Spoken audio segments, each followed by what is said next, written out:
Hello, my name is Alex Isles, and in today's episode we're going to be starting to look at Roman politics.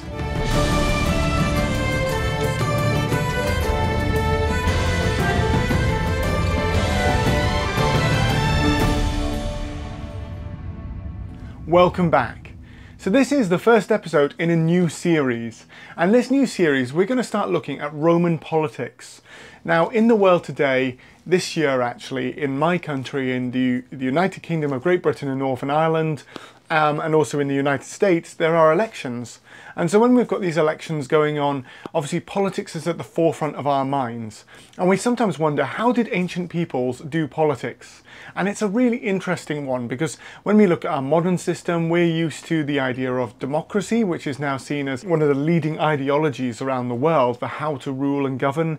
And obviously many people in the world have come from places where, you know, we have different systems. So we've had dictatorships, we've had monarchies, we've had councils, or autocratic systems, and also very other different forms of government throughout the years. Obviously a famous one is stuff like communism as well, other different ideologies too. And so in the ancient world we can often look at it and we can go, well, it's just all monarchies, or it's all, you know, tyrants, or it's all kings.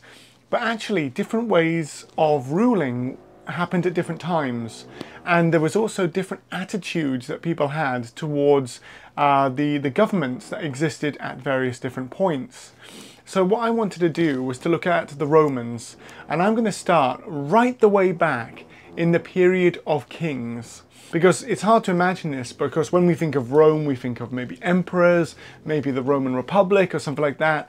But Rome started off as a monarchy. And when it started off as a monarchy, they had a period of time where they were ruled by kings. Then they went over to becoming a republic. And then after being a republic, they went into the imperial system. And even the imperial system changed numerous times over the course of Rome's history. So because of that, I wanted to really get into it, have a look at it and go, what is going on in Roman politics? Now, if that interests you, why don't you subscribe now, because there's going to be plenty more content like this on the channel, and I'd love you to join us as we look into it. So that would be fantastic right there. And so what I'll do now is I'm going to jump straight in and talk about the period of Roman kings. And the first Roman kings that we have registered are Romulus and Remus. There are a number of different mythological backgrounds to these two. Some people say they were abandoned and had to be abandoned by their parents due to various different reasons. And when they were abandoned, they were raised by a she-wolf. There is a funny thing that actually in Latin, she-wolf can also possibly mean a prostitute. And so people always like to play that off. Was it actually a mythical wolf, or were they raised by a prostitute or something like that? And they had semi-divine backgrounds as well. So they had connections to the Roman pantheon, and they had that sort of connection as well. You also have the story of Aeneas, who's a survivor from Troy, founding Rome as well, but we don't know. But the theory to do with that is that as Rome became more involved with the Greek world, they brought that mythology into their stories so that they could then connect themselves to the Hellenistic world as well. But I'm going to focus on Romulus and Remus and the founding of Rome. So Romulus and Remus, they become young men and they decide to found a city. When they found this city, they create it, and in the ancient world, if you wanted to demarc land, what you would do is you'd dig a ditch.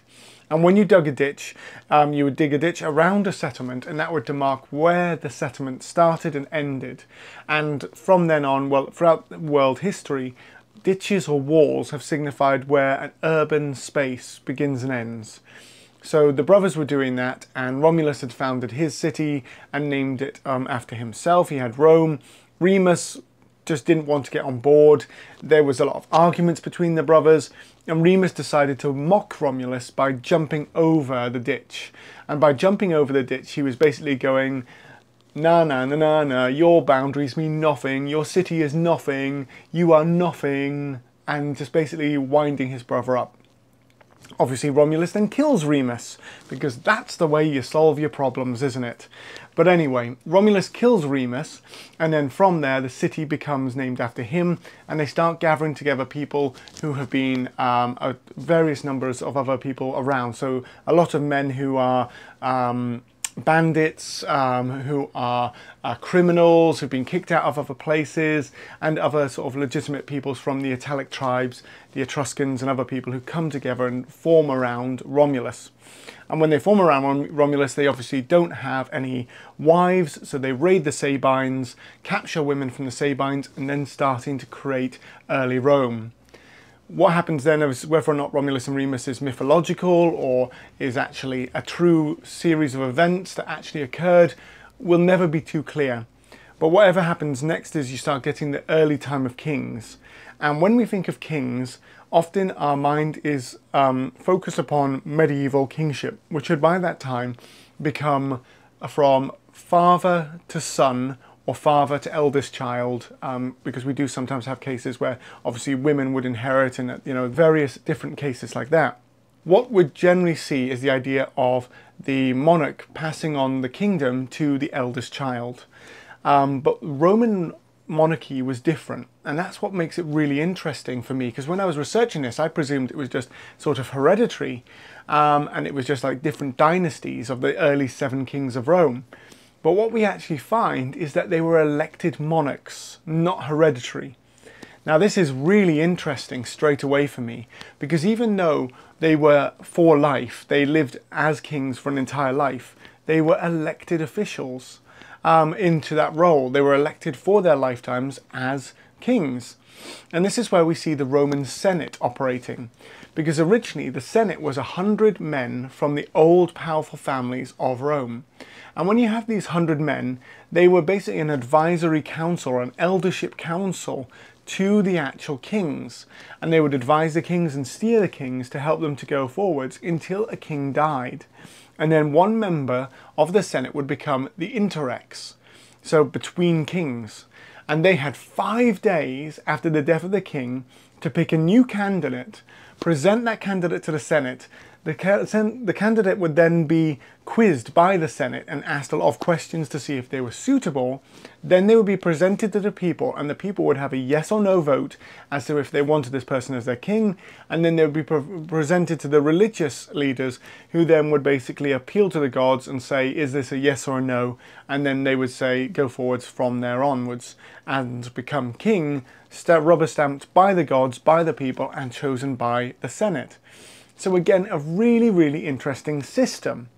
And what you're seeing there is that the interrex, therefore, would have a huge amount of power. If the Senate rejected the king candidate, by the way, then the interrex would have a small amount of time, or the remaining days they had, to choose a new candidate before it then passed to a new interrex. And then it would continue and continue and continue until they found someone who was applicable to the Senate, the people, and the religious figures. So there's a really interesting system right there of an elected monarchy. And that elected monarchy, therefore, continued on until the final kings of Rome, where obviously we have the story where the son of the king of Rome commits a sexual assault on one of the leading Roman women, and then the Roman people throw out the kings. And then from there we move into the Republican period. So you go from the period of kings into the Republic. It's also important to note as well is that there was, during that sort of time, from between 793 BC right the way through to 338 BC, you also had the Latin League, which was going on at this time as well. And the Latin League was basically all of the tribes in central Italy who were Latins had this sort of protective coalition, and they would look after each other. And when they looked after each other, basically it was like a mutual defense pact. If they were attacked by other people, they would then rise up and they would fight against the others. And what you see is that Rome became more and more powerful within the Latin League, until eventually there was a sort of like a breakup in this defensive pact, and the Latin League fought against Rome and its allies, and Rome was able to actually conquer the Latin League and form a republic, or form the Republic proper. So that's when you start seeing the Roman Republic coming through after the end of kings and stuff like that as well. You have that transition from the Latin League and into the full proper Republican period. So that's a really interesting one right there. So we're going to go into the Republic. As I mentioned before, the Romans had the Senate. And the Roman Senate was the core of the governing force of the Republic. And when you have this governing body, you have to be 30 years old to become a senator. But the meaning of the word senator literally meant old man. And the idea was that this would be an advisory council of old men who had life experience, who therefore would advise the younger men who would put forwards the laws and things like that. In reality, the senators themselves, the older men, were actually writing the laws, presenting them to young men, and then the young men would bring it back to the Senate, who then would pretend, or well, not even pretend sometimes, just debate the laws that they had wrote, but had been presented by the younger men. So that was the way it worked. The centre of the Senate was the consuls. Now, the consuls were the response to the monarchy being taken away, because they realized that kings did have a benefit. The benefit of kings was decisive leadership, but the Romans really had a thing about tyranny. They really did not like tyranny, and they wanted to hold back against tyranny as much as they possibly could. So instead of just having one king, what they did instead is they elected 2 consuls. And these 2 consuls didn't have to be from the same political groupings, they didn't have to be from the same backgrounds or ideologies, though, to be honest, say if you have 100 men who are all incredibly wealthy, incredibly powerful, they're probably marrying into each other's families. They're going to come from very similar backgrounds, but they might have different takes on foreign policy, domestic policy, on the involvement of the people, all of those sort of things. So you might have reformers, you might have conservatives, you might have traditionalists, you might have all sorts of different people. But you would always have 2 consuls, and they'd be elected for 1 year. And so during that time, they would then be able to put forward the laws and the reforms and the ideologies that they had, and then they would be able to basically shape the way the Roman Republican system worked. Now, when their year came to an end, they would become proconsuls. And what would happen is in the Roman system, the consuls would open up the debates of new laws, they would propose laws, and you'd also have people like the tribune of the plebs, so the representatives of the common people as well, which is a position that came up because of the fact that there wasn't enough representation of the urban poor and the normal people in society. And so with that, the tribunes of the plebs would also put forward laws as well, alongside the consuls too. But the proconsuls, after the consuls had discussed laws or had been put forward laws, the proconsuls, in order of the ones that were the closest to the last consulship, right the way through to the surviving ones who were the furthest away, would then get to debate the law. So the ones who are 1 year away, 2 years away, 3 years away, 4 years away, 5 years away, it would go in order. So from closest to when they had been in power to when they were then the furthest away. And obviously because they were older men, you know, after a while they would die off. So you wouldn't have that problem that you'd have loads and loads of proconsuls. You would just have a small number of proconsuls, and then obviously they start dying off because of their age. So that's how the system worked. Then you would have other important responsibilities within the Senate, and then the Pedarii, who were the senators who were the backbenchers, the ones who would sit further back. They were not consuls, they hadn't made the big impact in politics, and they were maybe happy just to sit at the back of the Senate, discuss the politics. And the reason why they were called Pedarii, which literally means walkers, is because they would, when it came to a vote, you'd have someone for and against, and they'd stand at different sides of the Senate, and you would walk over and be counted by the person who you supported, whose ideology you cared for, who you were basically backing. So they were the walkers, and they would go up to one side or to the other. And so when you have all of that, they would then basically focus around those people. Another role that I have to mention as well is first senator, who was the first proconsul. So the consul from last year, who was the senior consul, would therefore be the first senator, and they would be also able to put forward legislation and stuff like that as well, alongside the current consuls and the tribunes of the plebs. So that's how the whole system worked. Now, in the Republican period, the Senate initially started off as 100 senators.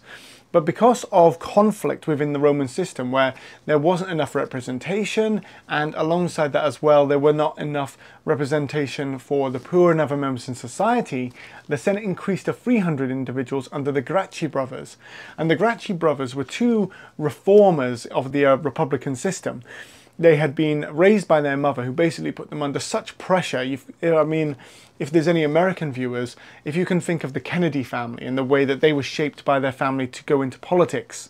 Like the Gracchis were done the same by their mum. Their mum basically said, you are going into politics, you guys are going to get to the top, you guys are going to be really influential, and you're going to change the system. And they really took that on board growing up, and they really focused on the urban poor, because as Rome had expanded, it relied more and more on slavery. The senators became wealthier and wealthier, and the common people and the citizens became poorer and poorer.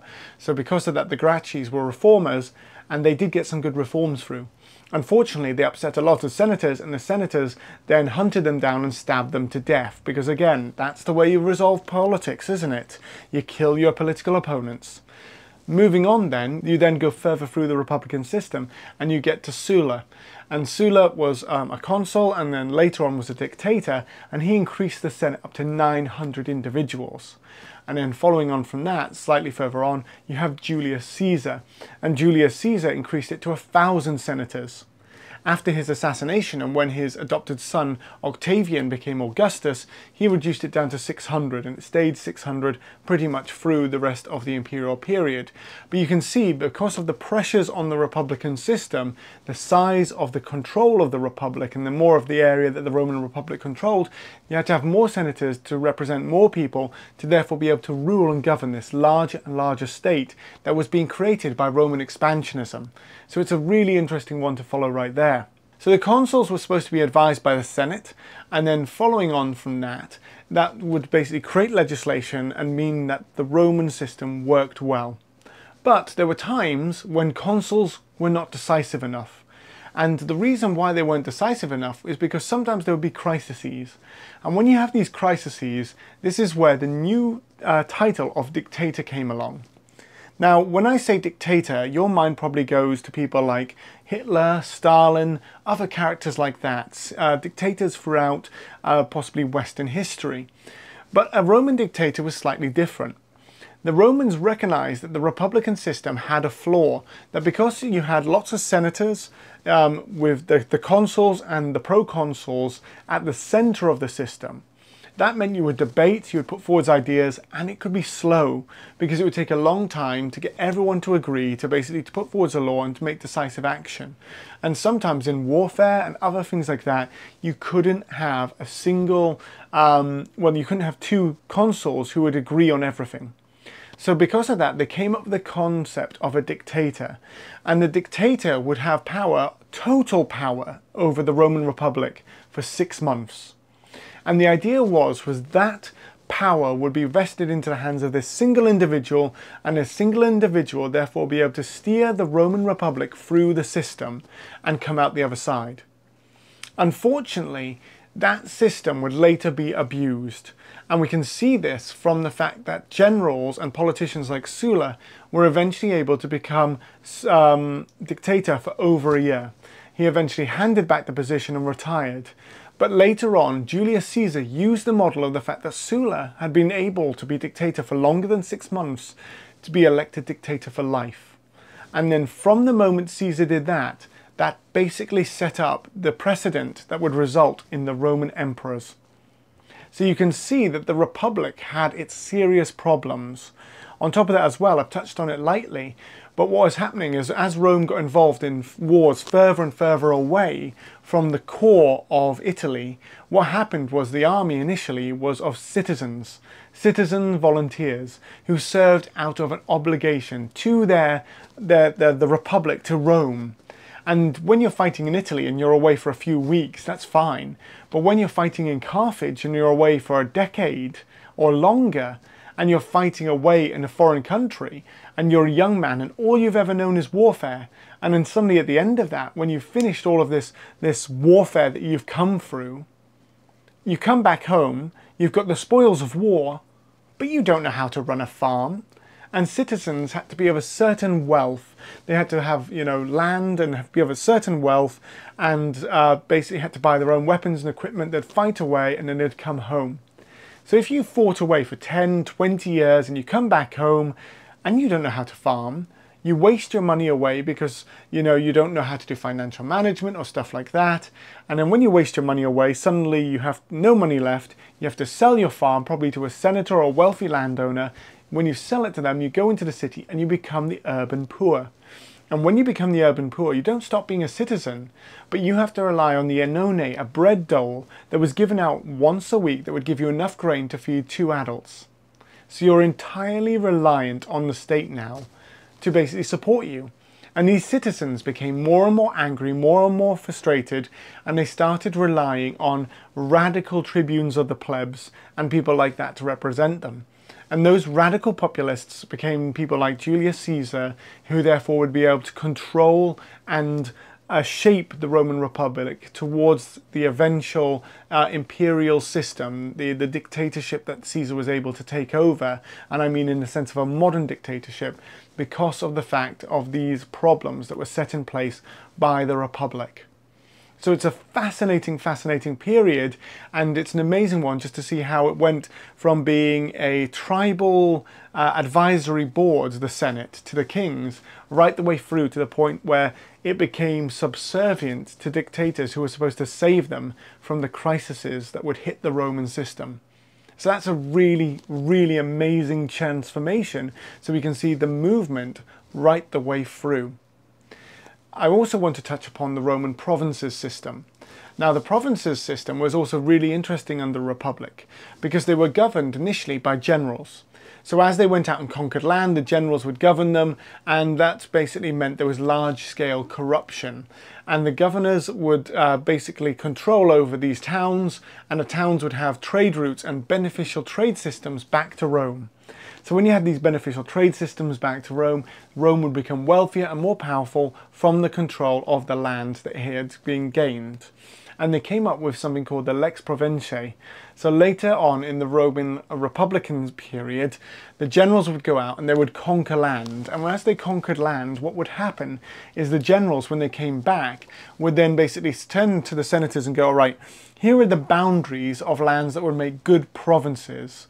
And when we create these provinces, they would create the province, and as they created the province, often the general would be granted it. So they could choose where the boundaries were, and that would often mean they would choose beneficial boundaries that would then make them wealthy. Now, some of those boundaries had already pre-existed before the Romans took over, and so if you have a plot of land which is already developed, has good systems in place, and the people are just there ready to be taken over, then you don't need to change the boundaries much. But you could sort of carve out on a map a good area and make yourself a nice little province that you could then inherit later on. So the map was drawn by the people who would get the most benefit out of it. And so when they had those boundaries, they would then create those little provinces, and then the provinces would have a governor appointed by the Senate. And when they had the governor appointed by the Senate, he would then also have a quaestor, which is kind of like an administrator, almost like a financial planner, and they would look after the military finances, the province's finances, and alongside that as well the organisation of the actual administration of the province as well. But more often not, they were administrators rather than military individuals, but you could get quaestors who did military roles too. But then alongside this as well, they'd also have 3 other civil servants, lieutenants, who were involved in the running of a province as well.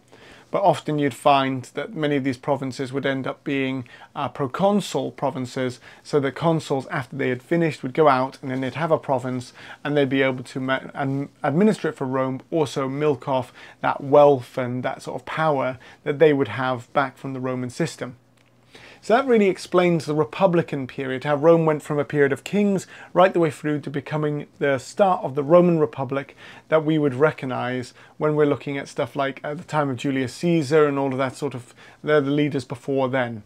The Roman political system did change because it went from being a system focused on kings who were advised by the Senate to being the Senate led by the 2 consuls who were from the internal system of the actual Senate itself, and then finally to be taken over and controlled by dictators who then would be able to use fear, populist support from the people, and military armies that they were able to raise because of their huge financial wealth and influence to then become what we then understand as the Roman imperial period that followed on from it. But we're not going to touch on the imperial period today. That's for another episode in the future, so keep your eyes peeled for that. Again, if you haven't already subscribed, now is a great time to do so. And if you'd like to support me further, you can do so because I have a Ko-fi account and also a Patreon account, which you can find down in the description. Until next time though, stay safe and well, and thank you so much for watching, and I hope you've enjoyed learning about the Roman political system that we're going to have a look at more in the future. Until then though, stay safe and well, and talk soon.